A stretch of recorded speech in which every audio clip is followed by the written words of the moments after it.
Welcome to Thinking Outside the Soil with your host, Seany Alfalfaseed, where we get to talk story and touch on topics about hydroponics and the farmers who grow the crops and creatures we need to eat.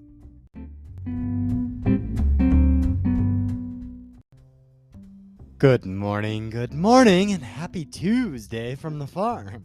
Thank you for being with us on this beautiful morning. It's actually not quite morning yet. The sunlight isn't even quite in the sky. I think sailors would still be asleep at this time, but I am awake with you here today so far. So thank you for being with us on this beautiful day so far.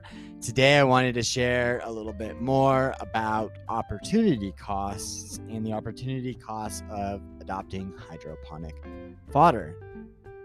Yesterday in episode 75, I talked about opportunity costs as the value of the next best thing that you give up when making a decision.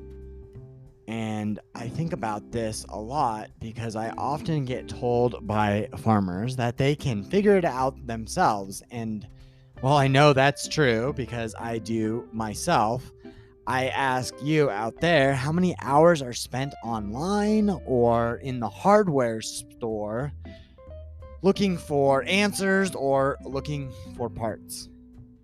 And then later only to discover that someone else likely figured it out already and could have saved us some time if we would have just seen the opportunity cost in that situation.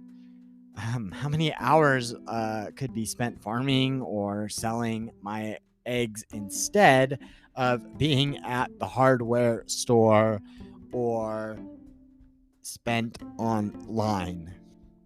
And it motivates me to share with you and ask how you can use hydroponic fodder to get benefits as a farmer.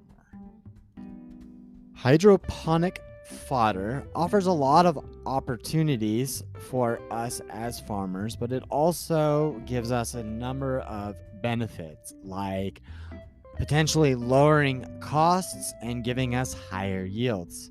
Compared to traditional crops, we've seen that hydroponic fodder can grow faster, it can use less water, and it requires a lot less space. And what that really means is that farmers are able to produce more feed per unit of land and water, ultimately saving them time and money.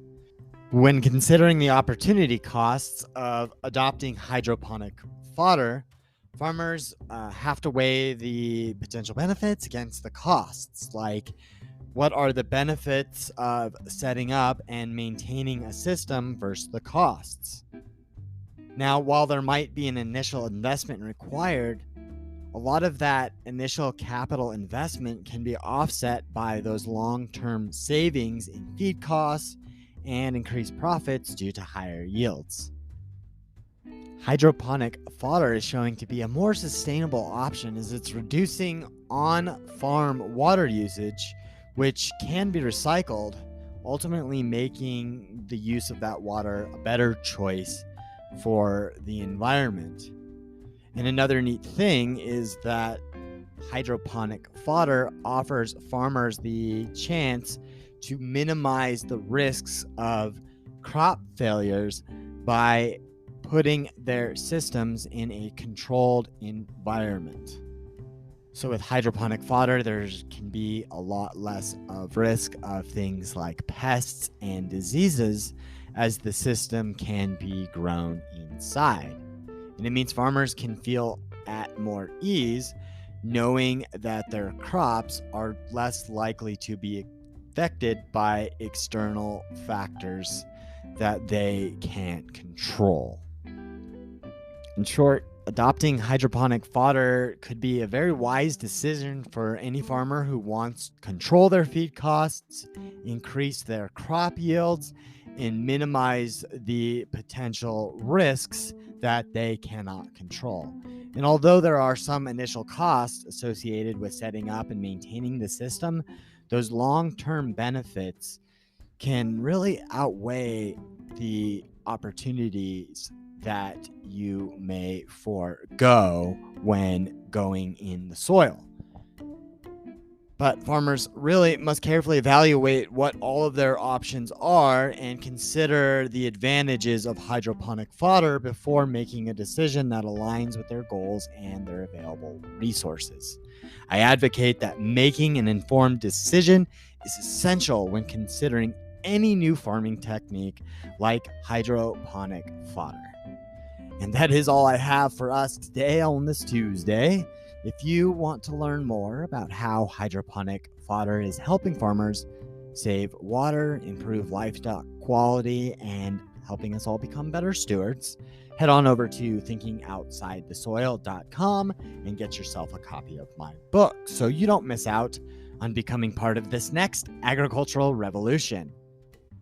Join us again tomorrow, and thank you for being with us on another episode of Thinking Outside the Soil. Take care and have a lovely day.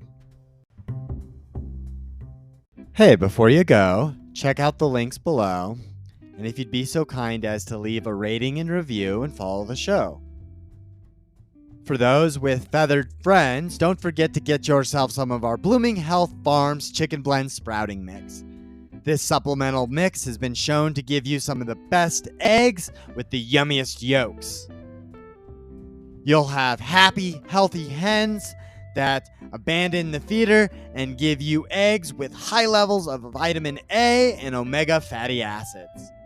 So don't forget to get yourself some Blooming Health Farms Chicken Blend Sprouting Mix.